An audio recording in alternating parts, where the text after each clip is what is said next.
Very good afternoon to all my distinguished guests, and welcome to the very first panel we have today. A warm welcome to all my esteemed panelists. And I think if you look at the faces we have here today, I think my goal is to really keep out of the conversation and to let their sort of dialogue flow, so you won't be hearing too much from me. But I think before we get started, I just wanted to frame the issues that we would like to discuss over this panel. Right, so I think to get us started, I think it is very clear to us, right, that companies need to do everything they can and to use all the science available to them to really drive deep operational reduction in their emissions. Right? I think the question is, how do we really embed the right financial incentives to actually encourage companies to think about sustainability just as they think about operational performance? I think the next point that we would like to cover would be how companies can use carbon credits, right, to really incorporate this into their corporate strategies and to drive beyond value chain mitigation as well. And I think finally, we'd also like to talk about the structural unlocks that can really accelerate demand in the voluntary carbon markets. Okay, so now without further ado, we can get going. Peter, thank you very much for being here today. You head up an organization called the World Business Council for Sustainable Development, which was designed to trip me up. But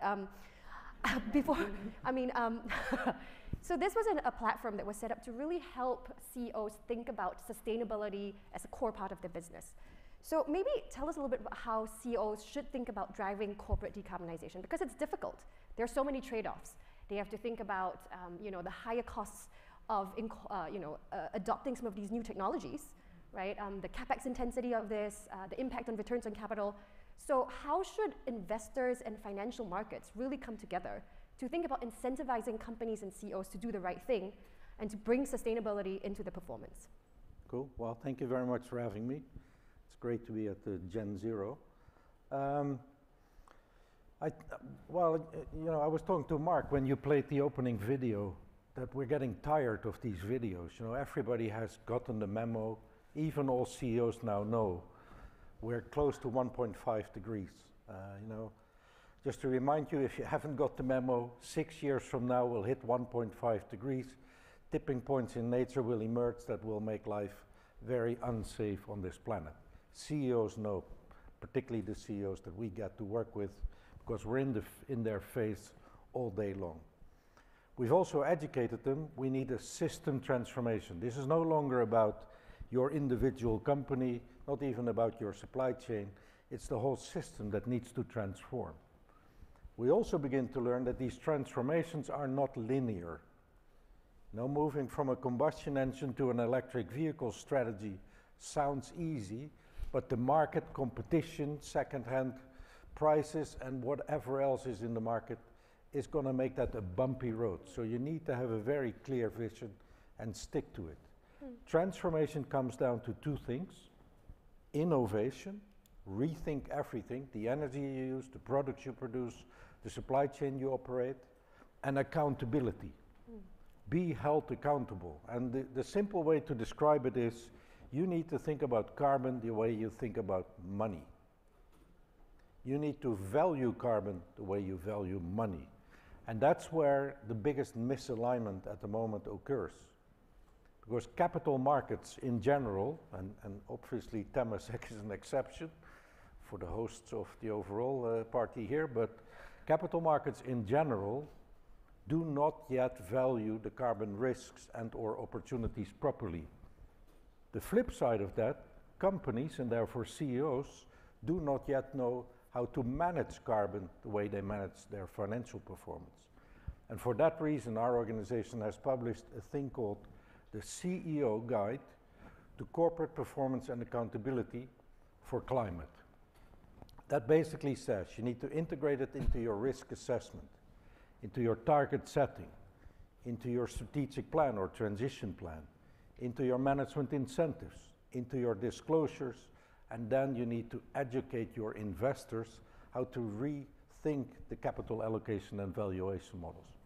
Very detailed description on how to do it, but that report, and it's on our website, you can all download it, wbcsd.org, is what CEOs need to do. Oh, absolutely. And thank you for that, Peter. I think it's also things that investors need to learn. Absolutely. It's not just companies, but investors and companies working together. I think definitely the financial part of it is so true, right? But at the same time, I think there's a lot holding companies back, right? In terms of, fears of greenwashing, and there's a lot, that is out in the media, right? That holds people back. So Catherine, I think with the UN, you published a report, right, titled Integrity Matters at COP27, right, which was meant to, if I remember correctly, draw a red line on greenwashing.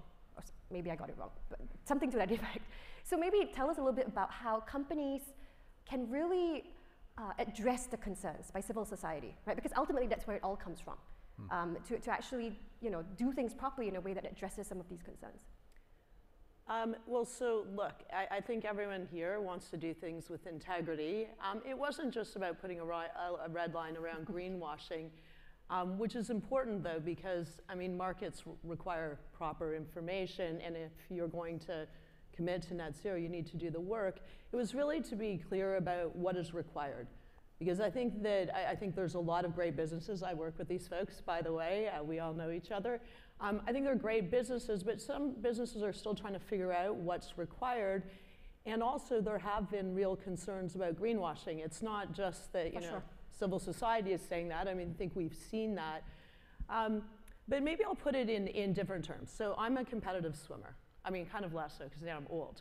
But when we look at what we need to do, it's hard. But if you want to go to the Olympics, so I was just looking to see Singapore, your 4x100 female medley team made the Olympics, so good. They didn't just decide, yesterday they were going to go to the Olympics, right? They had a goal that when they were probably 8, and they said to folks, "I'm going to go to the Olympics," and everyone looked at them like as if. But what did they do? They didn't just sit on a couch and eat candy. It's like they got up. They had a goal. They probably had an actual goal when it came to time, which was like 1.5. It's a stretch goal, yes, hard things are hard. And then they got up every morning, twice a day, they practiced. They got on the blocks. They were held accountable. If they didn't do well, they innovated. They worked with their team. They sought outside support. And then one day, they made the Olympics. And I think that's really what we need to do when it comes to actually meeting the goals that we've set as a world. I was Minister of Environment and Climate Change, and we had to do something hard. If we just did this globally, then we would be able to solve the problem. We brought in carbon pricing.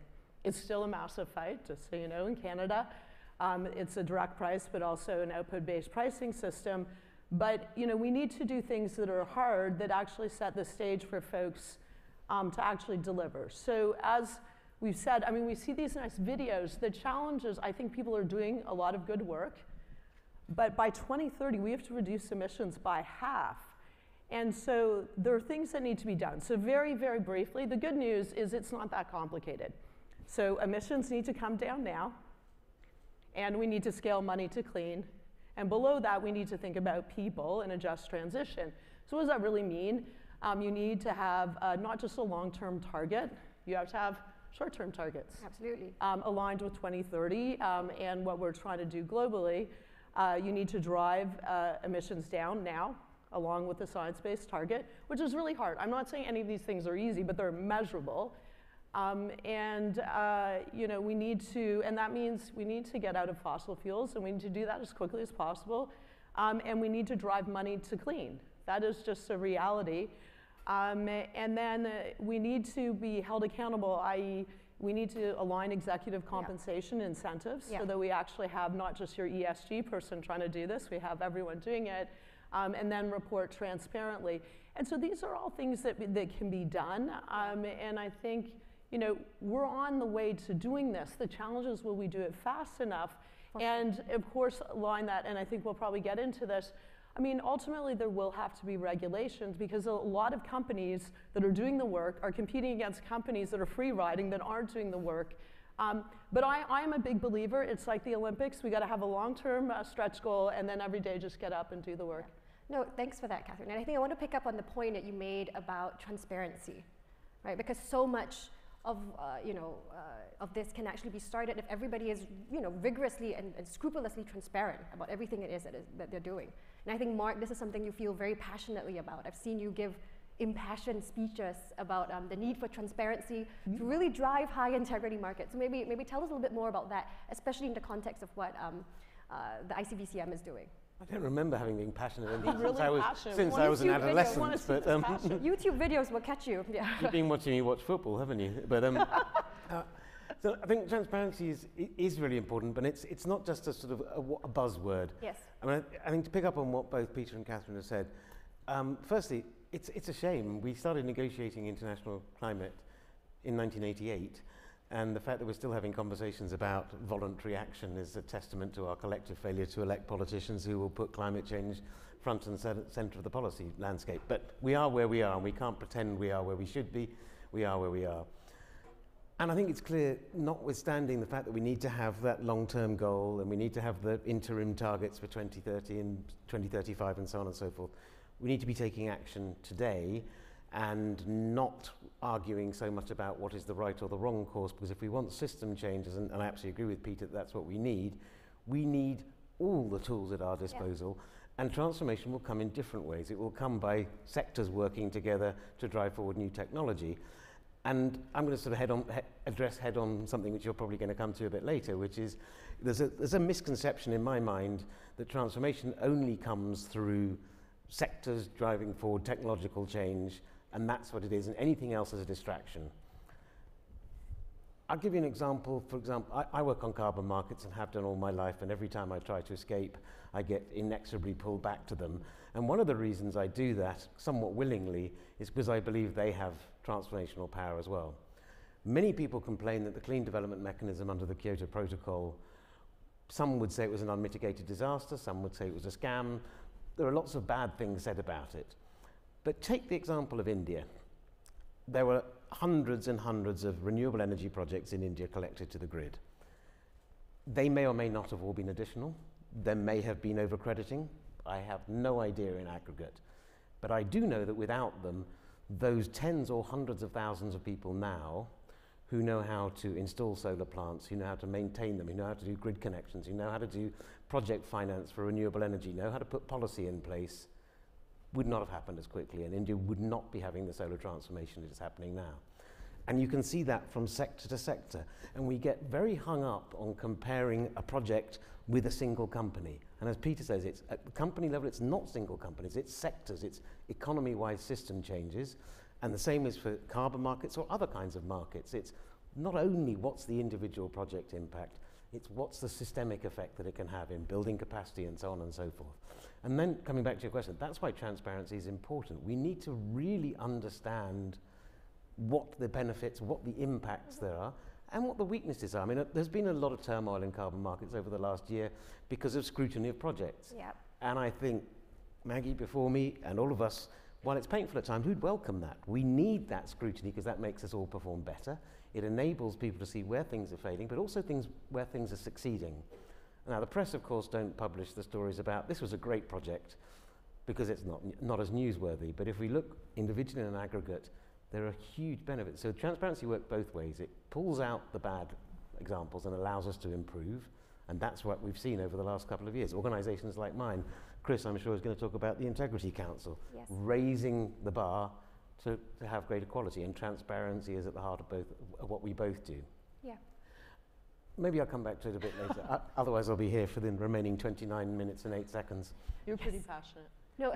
Yeah. We got that. We were 1-0 down at half time, so carry on. Yeah, no, and I think I like that, right? That basically when things get better, then things will become more boring for all of us, right? And I guess that's ultimately Chris's job. I think with the core carbon principles, the goal is to make, projects no longer quite as exciting, right? And everything will be okay. Maybe tell us a bit more about that. I mean, I think in the sense that, and thank you for having me here today at this great conference, and it's really great to see, be part of an organisation that is really dedicated to the transformation and accelerating decarbonisation, right? And that's what it's all about. And this is, I think, is why carbon markets are so important. It's about acceleration. It's about making this happen quicker. It's about giving us any chance of cutting emissions by 50% by 2030, and again, keeping to the 1.5 degree target. And I think that's one of those important things you have to remember. I think most companies around the world, give or take, are committed to decarbonisation, are trying to do what they can.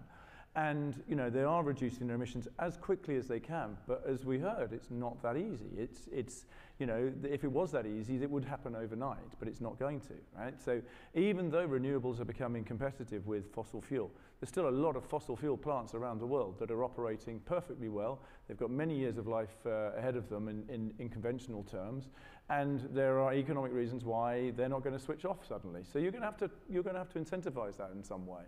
So carbon markets for me are about creating the right incentives, putting a price on emissions, but also allowing companies to do more now.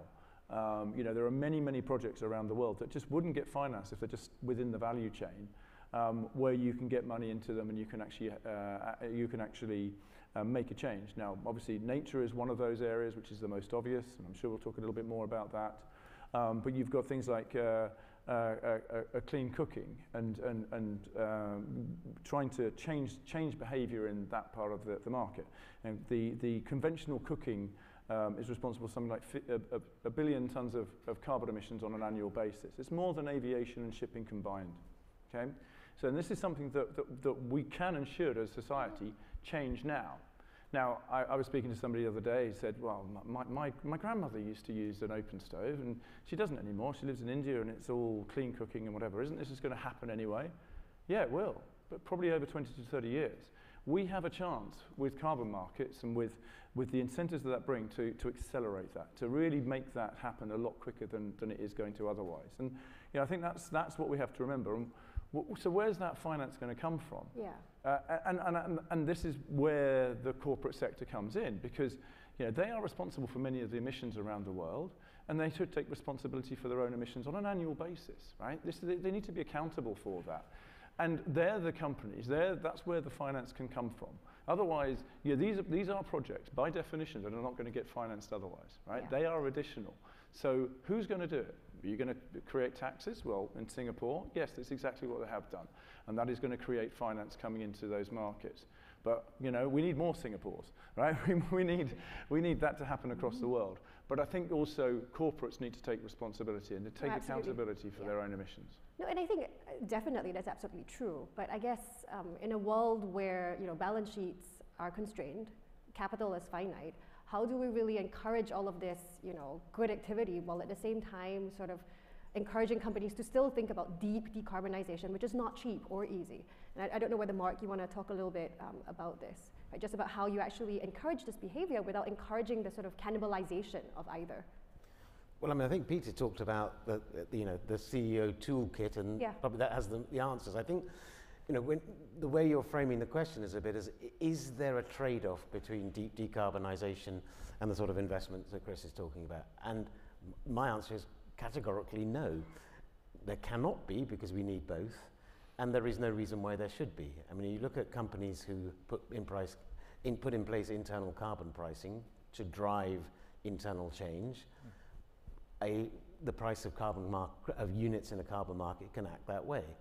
I think Chris made another really important point, that companies should be taking responsibility for their emissions year on year. So if you think of a company's pathway from its base year to its 2030 target, that's not just a sort of theoretical construct. It's not just an academic exercise. It should be the limit of a company's emissions in any given year. Now, it's not easy to say exactly what that pathway looks like. It's not that's my target, and if I miss it, that's the limit. Yeah. And that's the same for countries, it's the same for companies. And so if a company exceeds that limit, to my mind, it has two choices. It can either pay a huge amount of money into the loss and damage fund for the impact it's having on the planet, or it can invest through high quality carbon markets in driving real emissions reductions and removals now. Right. And those two make them complementary. We know that there are going to be, and I'm sure there are businesses in this room who will say, yeah, but the technology I need is not available for 2 or 3 years, or my suppliers aren't quite ready yet. That's fair enough. Going back to the transparency point, disclose that, explain why it's difficult, explain how you're investing in the reductions in the future, and make up the difference with carbon credits. Understood. And actually, we can certainly do all of that, right? But I think there will also be a role for governments to actually push this forward. And Catherine, I think you spoke a little bit earlier, right, about how Canada put in place this new national climate policy, and obviously there was, a hue and cry, right, from corporates. maybe tell us a little bit more about exactly what governments can do, right, to actually drive a lot of this positive behavior from corporates. And then maybe if I follow that up with how do we think about countries and their involvement in the voluntary carbon markets? I mean, we would have seen the news, I mean, The Guardian, our favorite newspaper, mentioning also about how Australia's carbon offsets market is probably not quite as robust as they would like to believe. So how should we think about countries actually giving themselves air cover as well? Well, look, Singapore is a great example. You need an ambition loop between governments and the private sector. And sometimes the governments will not be leading. We've seen that in the past, and hopefully we won't see that in the future with a major country, but we'll see. But you need businesses, and by the way, COP22 it was businesses that stepped up, and so did cities and regions in the context of the US. But Singapore, I mean, is doing the right thing. It's got a carbon price. It's looking at, how do you bring in the market? I'm helping advise on that. How do you use the market with credits? And I think that's right. Like, it can't just be one or the other. But governments really do play a very important role. This isn't just going to be solved by the market because the wrong incentives are there. If I had a magic wand, I would just put a price on pollution. Then we would be able to do this. I ran the World Bank's Carbon Pricing Leadership Coalition. We tried. But I mean, we're seeing a lot more adoption of carbon pricing. But we have other perverse incentives. We have subsidies. We have a whole bunch of things that aren't taking us in the right direction. And the ambition loop is really important. So when we were bringing in carbon pricing in Canada, and I knew it was going to be the hardest thing I had to do. I mean, we had to do coal phase out. We had to do a bunch of things, which is also, by the way, very hard. And you need to figure out a just transition. I created the Carbon Pricing Leadership Coalition. Environmentalists were great, but they were actually like, do more. I was like, okay, I'm just trying to land this one thing. But we brought in corporates. We brought in banks. We got 2, and then all 5. We don't have that many major banks in Canada, but they all joined. Right. Because there is ambition begets ambition, and I think we have to always think about that and reward leadership. But we were brought in a whole bunch of folks, even including an oil and gas company. And that enabled me to, when there was in the House of Commons, so it's quite loud in our House of Commons, everyone's shouting, and I got asked like every question. Sadly by conservatives, because it's actually a conservative idea. They would say job-killing carbon tax, and I would say, no, because here, let me tell you this company, how many jobs they have, and this company, and I would go on, and it was great, because it actually, you used it up all the time when I was getting slammed. But I do think this ambition loop is really important. So I was part of the negotiations for Article 6 in Paris. I've been a minister for about 5 minutes, but I am a trade lawyer, and I've worked globally. I've lived in Indonesia for 3 years. And that was important because we do need to have rigor around how we do things. Now, it's still, I get it, it's still not done. I left, so if I would, maybe if I was there, I would have helped solve it. But I left after COP20. I'm really focused on Article 6, but it showed, like, there were things that need to happen, corresponding adjustments, and governments play an important role. So I just think if we could focus on the ambition loop, and in our report, we try to tease out parts that are important. And so one of the things that is important is that corporates positively lobby for the action they need. And by positive lobbying, I don't mean like you're like, hey, it would be really good if you did this. I mean, like, stand up there and say, we need X, whatever it is you need, because the problem is if you're in government, often you're pushed in a variety of different directions by a whole variety of different interests, and you're just trying to, get, in my case, just do the right thing so we could drive ambition. It's very hard. I mean, Canada's an oil and gas country. We have a lot of oil and gas. And so I think that that's the opportunity. I think like looking at Singapore, what it's doing, looking at Temasek, and this is why net zero is important, because the asset owners are driving change. Guess what? Money talks. Right. And so I think that is the opportunity. I mean, sometimes we focus on like, why aren't governments doing more? They'll often break your hearts. Why aren't business doing more? Well, sometimes they're perverse incentives. How do we create this ambition loop where everyone is really driving the right direction and pushing everyone else to do more in a positive way? Understood. And then how do we then think about what can come across as rather unambitious sort of regulation then? And I point specifically to a question that came in from the audience, just around the sort of US SEC decision to remove the requirement to disclose scope 3. So that seems counter right? To all that we're talking about here in terms of being ambitious and having regulations drive corporates forward. So maybe tell us about how you would think, Peter, maybe. Why the SEC, I mean, I don't know whether you know, You but take that on, your Peter, thoughts. it's your fault. I'm from business, we can talk free. No, I mean, the political environment globally, and particularly in the US, is not very easy, and depending on what happens later in the year, could be even harder. But the reality is quite simple. For most businesses, Scope 3 is more than 80% of their emissions. Anyone who has a net zero target and thinks he or she can exclude 80% of emissions has got to be not serious. So whether you're regulated by the SEC or not, doesn't really matter. If you're committed to decarbonize, you need to drive your Scope 3 emissions down incredibly hard, which is actually the biggest problem in reducing your emissions, because most businesses have no view on their Scope 3 emissions. So you can use the greenhouse gas protocol, gives you some guidance, but they are basically guesstimates depending on where you buy and where your supply chain runs. Yep. So what we have now done, if we've created a tool for product level, real-time Scope 3 emission accounting. And that is going to revolutionize the way business will think about its decarbonization. So at product level, throughout the supply chain, a methodology of how to calculate, a data exchange protocol has been set up to transfer all the data, and a very large ecosystem of partners, particularly the tech players, companies like SAP, Microsoft, Salesforce, are now all building that into their supply chain management tools. That will be the decision information that business needs. It can drive down its Scope 3 emissions, and then the regulators will catch up later. And actually, yeah. And Mark, I think the VCMI is also trialing something out, if I remember correctly, about the new Scope 3 flexibility claims that are actually meant to help companies close that gap, right, in terms of their target, Scope 3 emissions, and where they are.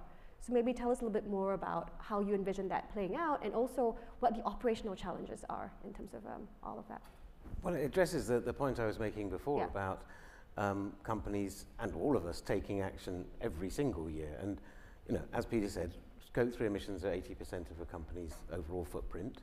We know that of the 5,000 companies that have set science-based targets, you know, already leaders, over nearly 2/3 of them are off track to meet those Scope 3 emissions reductions. And they should be on track. Obviously, that's axiomatic, but they're not.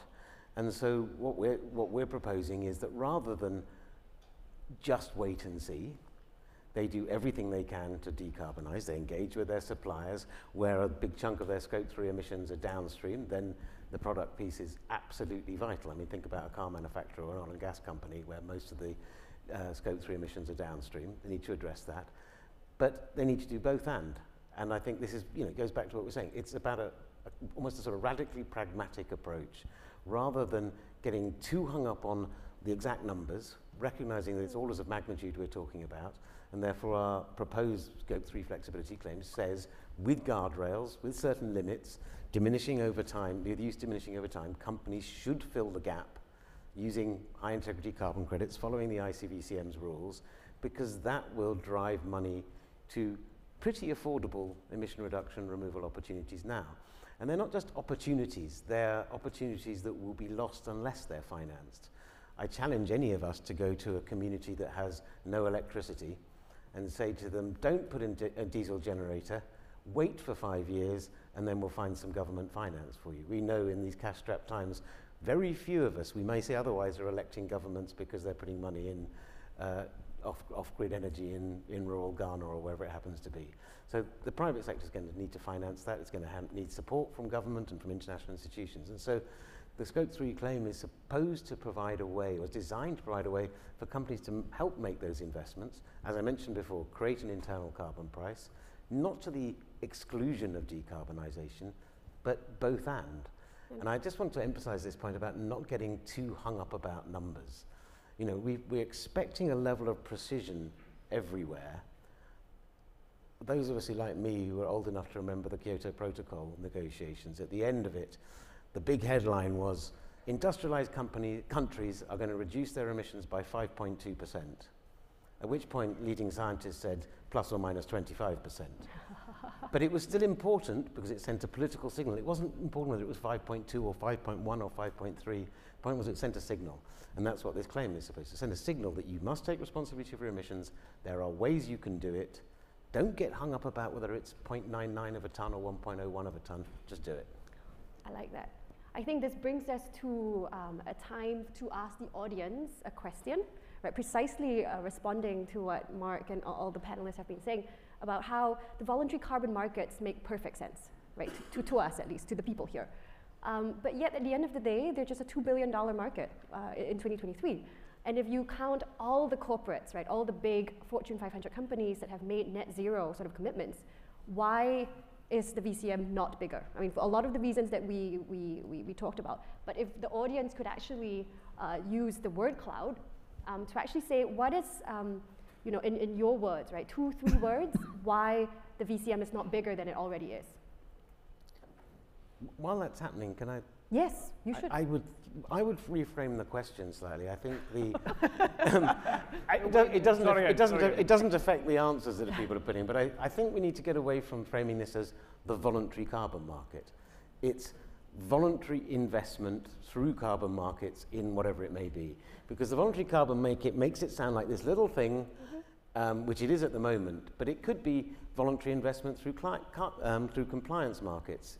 Catherine will know from the CPLC there are lots of countries that are creating internal carbon market mechanisms of different kinds. What we want is people to invest through them. It's not the voluntary carbon market per se, it's voluntary use of carbon credits or other environmental attribute certificates. I'll just support you on that note. And I think, you know, what we're trying to do at the ICVCM is to create a regulatory grade instrument, if you like, that can be used for, has many use cases. Voluntary claims are just one of them. And as we see, it could be used against a tax, it could be used in compliance. So it's about creating something that has high integrity, has high trust, that has a level of standardization so people can actually recognize what is quality and what is a really good credit. But it's, you know, it's also supporting things like insetting. You know, we hear a lot about insetting these days. Oh, we'll just do insetting. We won't do offsetting. We go insetting. That's the new thing. But again, this is companies actually saying, well, they're going to do it against their Scope 3 emissions, which they don't have any real reporting guidelines around. And, you know, we know how the lack of transparency there is around that. Why not use the standards that have been created over a long period of time, and much scrutiny and much work that's gone into, obviously, you know, whether it's gold standard, Vera, or many of these other standards that are emerging now, and that the ICVCM and its and the people working within it have put a huge amount of time over the last 3 years to really actually help to accelerate that decarbonisation through what I would call, rather than voluntary markets, project-based markets. That's really what we're looking at here.